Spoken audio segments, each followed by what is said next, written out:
Denver Broncos Mile High View, no commercials, no bullshit. Okay, let me get into the later part of the draft by the Denver Broncos after I've had a time to digest it and actually just got time to just sit down quickly and record this. One thing I was not happy in this draft, and again, you know, it's a crapshoot either way, but it was just, I didn't think it was a strong linebacker draft.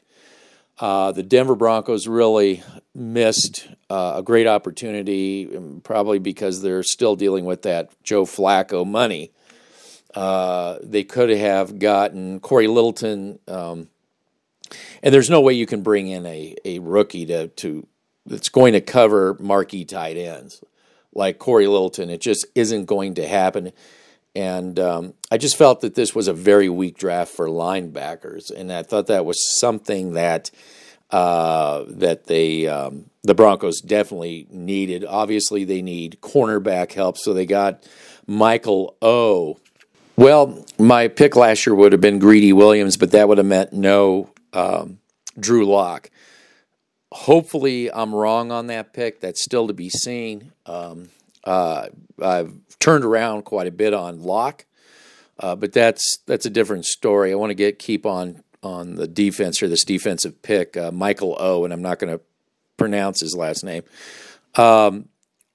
Projected to be a top number 2 type of a corner. The Denver Broncos, well, the reason I bring up Greedy Williams, they still need, maybe they do it through free agency later on, they still need a marquee corner who can cover a Tyreek Hill. They do not possess that. And again, it goes back to my weak in the middle. At linebacker and at corner, I do not believe that they have an actual number 1 corner to cover, you know, the top marquee receivers. The wide receiver pick of Judy and Lloyd Cushenberry, to me, were the best draft picks for the Denver Broncos. They have Cushenberry fall in their lap. They have the opportunity in the 3rd round to get Cushenberry, I think was tremendous.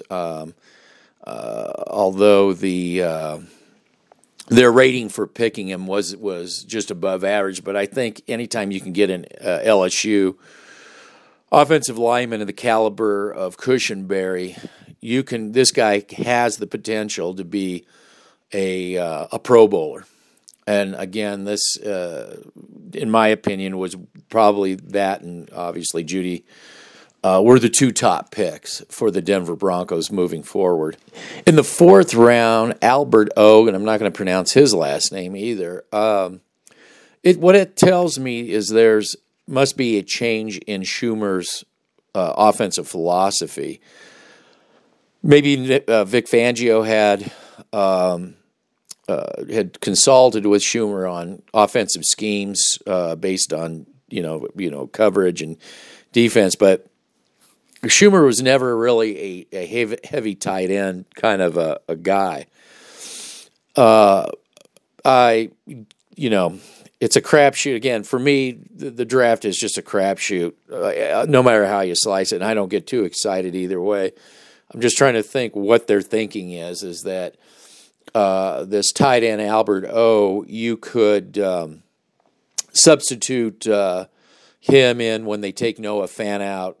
You know, obviously they have that same style of tight end ability. Neither Albert O or Noah Fant are really there to block. I said that from the very beginning about Noah Fant. This is all about route running. So I would say, you know, special teams person, and throw him in when Noah Fant's taking a breather. So again, like I say, I don't get excited, and we'll see how this works out. Again, I didn't believe that this was really a heavy linebacking draft. So Justin Strand, to me, he has to prove to me he's something besides Josie Jewell 2.0.